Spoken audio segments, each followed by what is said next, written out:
ചെറുപ്പകാലത്തിൽ മഹീന്ദ്രയുടെ major, commander, classic എന്നീ മോഡലുകളെ ജീപ്പായി ആരായിച്ച കാലഘട്ടം നമുക്കേവർക്കും ഉണ്ടാകും. ഈ ജീപ്പിൻ്റെ ഉറവിടം എവിടെയെന്ന് നിങ്ങൾ ആലോചിച്ചിട്ടുണ്ടോ? 7 ഭൂഖണ്ഡങ്ങൾ സഞ്ചരിച്ചതിൻ്റെ ബഹുമതിയായി 7 വലിയ വെർട്ടിക്കൽ ബാറുകൾ എന്ന സിഗ്നേച്ചറും ആരുടെയും മനം കവരും വിധം പുരുഷത്വം തോന്നുന്നതും SUV ഭ്രാന്തന്മാരുടെ എക്കാലത്തെ ഹരവുമായ ആ ബ്രാൻഡ് തന്നെ. ഏത് കുന്നും മലയും നിഷ്പ്രയാസം അടക്കി വാഴാൻ കഴിവുള്ള ആ സിംഹത്തെ നമുക്ക് പരിചയപ്പെടാം. So let us analyze the history of Jeep. Once again, welcome back to another brand new episode of Piston. Piston's പുതിയൊരു എപ്പിസോഡിലേക്ക് എല്ലാ മാനിപ്രേക്ഷകർക്കും സ്വാഗതം. Without any lag, let's keep rolling.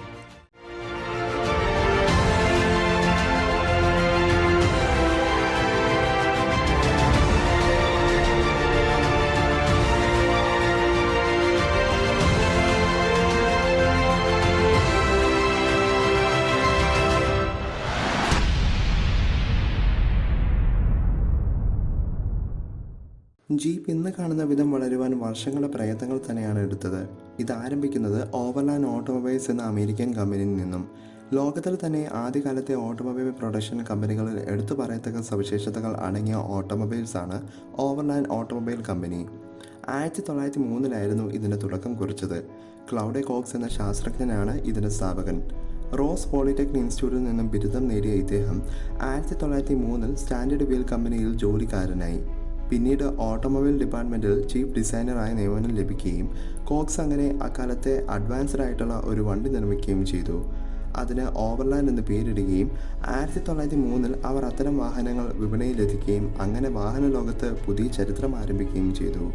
പിന്നീട് അദ്ദേഹം ഇൻഡിയനാപോളിസിൽ അടഞ്ഞുകിടന്ന ഒരു ഫാക്ടറി പുനരാരംഭിക്കുകയും ഓട്ടോമൊബൈൽ പ്രൊഡക്ഷൻ വലിയ സ്കെയിലിൽ ഉയർത്തുകയും ചെയ്തു. എന്നാൽ വാഹനം വാങ്ങിക്കാൻ ആരുമില്ലാത്തതിനാൽ തന്നെ സെയിൽസ് കുറയുവാനും ആരംഭിച്ചു. സ്റ്റാൻഡേർഡ് വീൽ കമ്പനി ഉടമ ഇത് കണ്ട് ഇത് ലാഭകരമായി കൊണ്ടുപോകാൻ സാധിക്കുകയില്ല എന്ന് പറഞ്ഞ് തൻ്റെ ഇൻവെസ്റ്റ്മെൻറ്റ് 49% കുറച്ചു. എന്നാൽ ഭാഗ്യമെന്ന പോലെ ഡേവിഡ് പാരി എന്ന ബിസിനസ്മാൻ ഓവർലാൻഡ് കസ്റ്റമർ ആവുകയും പിന്നീട് കമ്പനിക്ക് ആവശ്യമായ 51% ഇൻവെസ്റ്റ്മെൻറ്റ് അദ്ദേഹം നൽകുകയും ചെയ്തു. 1906 കൂടി കമ്പനിയുടെ പേര് ഓവർലാൻഡ് ഓട്ടോമൊബൈൽ കമ്പനി എന്നാക്കുകയും 1907 ഡേവിഡ് പാരിക്ക് സംഭവിക്കുന്ന കടബാധ്യത മൂലം കോക്സും ഓവർലാൻഡ് ഓട്ടോമൊബൈൽസും ഒരിക്കൽ കൂടി അങ്ങനെ അനാഥരാകുകയാണ്. എന്നാൽ ജോൺ വില്ലിസ് എന്ന ബിസിനസ്മാൻ ഓവർലാൻഡ് ഓട്ടോമൊബൈൽസിനെ വിലയ്ക്ക് വാങ്ങി. 1912 കൂടി അത് വില്ലിസ് ഓവർലാൻഡ് മോട്ടോഴ്സ് എന്ന പേരിൽ അറിയപ്പെടുവാനും ആരംഭിച്ചു. 1912-18 കാലഘട്ടങ്ങളിൽ ഓട്ടോമൊബൈൽ പ്രൊഡക്ഷനിൽ ഫോർഡിന് ശേഷം 2ാം സ്ഥാനം വില്ലിസ് കരസ്ഥമാക്കിയിരുന്നു. 1913 Charles Knight sleeve valve engine നിർമ്മിക്കാനുള്ള അനുമതി വില്ലിസ് വാങ്ങിയെടുത്തു. അത് വില്ലിസ് നൈറ്റ് എന്ന മോഡലുകളിൽ ഇൻസ്റ്റാൾ ചെയ്ത് പ്രൊഡക്ഷൻ നടത്തി. സ്ലീവ് വാൽവ് എന്നത് കാലക്രമേണ പുറന്തള്ളപ്പെട്ടു. അതിൻ്റെ പോരായ്മ മുഖാന്തരം സാധാരണ പോപ്പറ്റ് വാൽവ് തന്നെ ഉപയോഗിച്ചു പോന്നു. 1920 വില്ലിസ് FP സ്റ്റേൺസ് കമ്പനിയെയും വശത്താക്കി. സ്റ്റേൺ നൈറ്റ് എന്ന ലക്ഷറി കാറുകളുടെ പ്രൊഡക്ഷനും ആരംഭിച്ചു. 1914 ഇലക്ട്രിക് ഓട്ടോലൈറ്റ് കമ്പനിയും കീഴിലാക്കി. സ്പാർക്ക് പ്ലഗ് മാനുഫാക്ചറിംഗ്, മറ്റ് ഇലക്ട്രിക് പാർട്ട് മാനുഫാക്ചറിംഗ് ആയിരുന്നു ഇവരുടെ മെയിൻ പരിപാടി. 1916 റസൽ മോട്ടോർ കമ്പനിയും വാങ്ങി വില്ലിസ് അങ്ങനെ വിജയത്തേരിൽ പാഞ്ഞുകൊണ്ടേയിരുന്നു. കാനഡയുടെ ആദ്യത്തെ സക്സസ്ഫുൾ ആയിട്ടുള്ള ഓട്ടോമൊബൈൽ കമ്പനിയാണ് റസൽ മോട്ടോർ കമ്പനി. 1903-5 കാലഘട്ടങ്ങളിൽ തന്നെ റസൽ കമ്പനി ഇലക്ട്രിക് മോട്ടോർ കാർസൊക്കെ നിർമ്മിച്ചിരുന്നു. റണ്ണബൌട്ട് എന്ന പേരിൽ ഇത് അറിയപ്പെട്ടു. വില്ലിസ് അതുകൊണ്ടൊന്നും ഒതുങ്ങിയില്ല. അദ്ദേഹത്തിന് എന്തും പിടിച്ചെടുക്കാനുള്ള ആഗ്രഹം തന്നെയാണ് അദ്ദേഹത്തിൻ്റെ ഓട്ടോമൊബൈലും കാഴ്ചവെച്ചത്. 1917 കേർട്ടിസ് എയ്റോപ്ലെയിൻ ആൻഡ് മോട്ടോർ കമ്പനിയും സ്വന്തമാക്കി. 1919 ഡസൻബർഗ് മോട്ടോർ കമ്പനിയും അമേരിക്കൻ ഹൈ ക്ലാസ് ലക്ഷറി കാറുകൾ, സ്പോർട്സ് കാറുകളും മറ്റും നിർമ്മിച്ചിരുന്ന കമ്പനിയാണ് ഡസൻബർഗ് കമ്പനി. 1920-21 കാലഘട്ടങ്ങൾ വില്ലിസിനെ മുട്ടുകുത്തിക്കുകയായിരുന്നു. വില്ലിസിൻ്റെ ഡിപ്രഷൻ കാലഘട്ടം എന്ന് ഇതിനെ വിശേഷിപ്പിക്കുന്നു. ബാങ്ക് ബാധ്യത മറ്റും വില്ലിസിനെ കീഴടക്കുകയായിരുന്നു. ബാങ്ക് മാനേജർ അങ്ങനെ വാൾട്ടർ P. ക്രിസ്ലർ എന്ന ഓട്ടോമൊബൈൽ ഇൻഡസ്ട്രിയലിസ്റ്റിനെ വില്ലിസിൻ്റെ പ്ലാന്റിൽ നിയമിക്കുകയും അങ്ങനെ അക്കാലത്തെ ഹിറ്റ് മോഡലായ വില്ലിസ് 6 പിന്നീട് ക്രിസ്ലർ 6 എന്ന പേരിൽ പ്രൊഡക്ഷൻ ചെയ്യുകയും അതിൻ്റെ പ്രോട്ടോടൈപ്പ് വില്യം C. ഡ്യൂറൻറ്റ് എന്ന ഇൻഡസ്ട്രിയലിസ്റ്റിന് വിൽക്കുകയും ചെയ്തു. വില്ലിസ് കടബാധയിൽ നിന്ന് രക്ഷപ്പെടാൻ താൻ സമ്പാദിച്ച പല കമ്പനികളും ലേലത്തിൽ വെച്ചു. ക്രിസ്ലർ 6 എന്ന പ്രോട്ടോടൈപ്പ് ഉപയോഗിച്ച് പിൽക്കാലത്ത് സ്റ്റാർ എന്ന ഓട്ടോമൊബൈൽ കമ്പനി ഫ്ലിൻറ്റ് എന്ന മോഡൽ നിരത്തിലിറക്കി. 1926 കൂടി ഒരുവിധം കടബാധ തീർത്ത വില്ലിസ് ചെറുകിട വാഹനങ്ങളുടെ പ്രൊഡക്ഷനും ആരംഭിച്ചു. വില്ലിസ് ഓവർലാൻഡ് വിപ്പറ്റ് എന്ന ശ്രേണി അങ്ങനെ ഇറങ്ങിയതാണ്. 1939 കൂടി വിപ്പറ്റ് പ്രൊഡക്ഷനും നിലച്ചു. പതിയെ വില്ലിസ് 6ഉം 8ഉം എന്ന 2 മോഡലുകൾ വിപണിയിലെത്തിച്ചു. എന്നാൽ 1932 വാഡം കാൻഡേ എന്ന ഉദ്യോഗസ്ഥന് വില്ലീസിൻ്റെ ചെയർമാനായ സ്ഥാനമേറ്റിരിക്കുകയും കമ്പനിയെ അത്യാവശ്യമായി ഫിനാൻഷ്യൽ സ്റ്റെബിലിറ്റി കൈവരിക്കാനും സഹായിച്ചു. വില്ലീസ് അങ്ങനെ അടുത്ത മോഡലും വിപണിയിലെത്തിച്ചു. 4 സിലിണ്ടർ 77ഉം 6 സിലിണ്ടർ 99ഉം. വില്ലീസ് 77 കൂടുതലായി പ്രൊഡക്ഷൻ നടത്തി പോന്നു. പിന്നീട് 4 സിലിണ്ടർ മോഡലുകളെ പരിഷ്കരിച്ച് hydraulic brake, round head lamp, fender, wheel base വർദ്ധിപ്പിച്ചും പവർ കൂട്ടിയും കൂടുതൽ കസ്റ്റമേഴ്സിനെ അങ്ങനെ ആകർഷിക്കാൻ കഴിഞ്ഞു. മോഡൽ 39 അതിലൊന്നാണ്. രണ്ടാം ലോക മഹായുദ്ധത്തിൽ യുദ്ധത്തിന് ആവശ്യമായ വിമാനങ്ങളും അതിൻ്റെ സ്പെയർ പാർട്സ് മാനുഫാക്ചറിംഗ് കമ്പനി ചെയ്തിരുന്നു. യുദ്ധത്തിന് ശേഷം CJ 24 എന്ന മോഡലും വില്ലിസ് AERO എന്ന മോഡലും വിപണിയിലെത്തിച്ചു. രണ്ടാം ലോക യുദ്ധത്തിലാണ് ജീപ്പ് എന്ന ഇതിഹാസം സൃഷ്ടിക്കപ്പെടുന്നത്. യുദ്ധത്തിന് ആവശ്യമായ വാഹന നിർമ്മാണത്തിനായി ക്രിസ്ലർ കമ്പനിയുടെ സീനിയർ ഡിസൈനർ ജോസഫ് W. ഫ്രേസറിൻ്റെ നേതൃത്വത്തിലാണ് 1938 ജീപ്പ് നിർമ്മാണം ആരംഭിക്കുന്നത്. യുദ്ധത്തിന് പോകാൻ ഉപയോഗിക്കുന്ന ഓൾ ടെറൈൻ വാഹനങ്ങളെയാണ് പൊതുവിൽ ജീപ്പ് എന്ന് പറയുന്നത്. അത് പിൽക്കാലത്ത് ഒരു ബ്രാൻഡ് തന്നെയായി മാറുകയാണ്. ജീപ്പ് എന്ന വാക്കും അത് തന്നെ സൂചിപ്പിക്കുന്നു. ജസ്റ്റ് എനഫ് എസെൻഷ്യൽ പാർട്സ്, ചലിക്കാൻ ആവശ്യത്തിന് മാത്രം ഭാഗങ്ങൾ എന്ന അർത്ഥമാകുന്നു. യുദ്ധസമയത്ത് യുദ്ധഭൂമിയിൽ പട്ടാളക്കാർക്ക് തന്നെ അസംബിൾ ചെയ്യാനാകും വിധമാണ് ജീപ്പ് കൺസ്ട്രക്ട് ചെയ്തിരുന്നത്. വില്ലിസിൻ്റെ 4 സിലിണ്ടർ മോഡലുകളെ പരിഷ്കരിച്ചായിരുന്നു ജീപ്പിൻ്റെ നിർമ്മാണം. ഡെൽമർ ബെർണി എഞ്ചിനീയർ ഇതിൻ്റെ എഞ്ചിൻ്റെ കുറവുകൾ തീർക്കുകയും അങ്ങനെ യുദ്ധഭൂമിയിലേക്ക് കുതിച്ചു പായുന്ന ജീപ്പുകൾ നിർമ്മിക്കുകയും ചെയ്തു. വില്ലിസ് മോഡൽ MBA ആണ് പിൽക്കാലത്തെ ജീപ്പായി മാറുന്നത്. ജീപ്പ് എന്ന പേരിൻ്റെ ഉത്ഭവം തന്നെ പല അഭിപ്രായങ്ങളാണ്. ചിലർ അത് യുഗീൻ ദ ജീപ്പ് എന്ന പപ്പായ കാർട്ടൂണിലെ കഥാപാത്രത്തിൽ നിന്നാണെന്ന് പറയുന്നു. ചിലർ അത് US ആർമിയുടെ പഴയൊരു ട്രാക്ടർ നെയിമാണെന്ന് പറയുന്നു. 1943 കൂടി വില്ലിസ് ജീപ്പ് എന്ന ബ്രാൻഡ് നെയിം ട്രേഡ് മാർക്കാക്കാൻ ശ്രമിക്കുകയും പല തടസ്സങ്ങൾ നേരിട്ടെങ്കിലും 1950 കൂടി അവർ സാക്ഷാത്കരിക്കുകയും ചെയ്തു.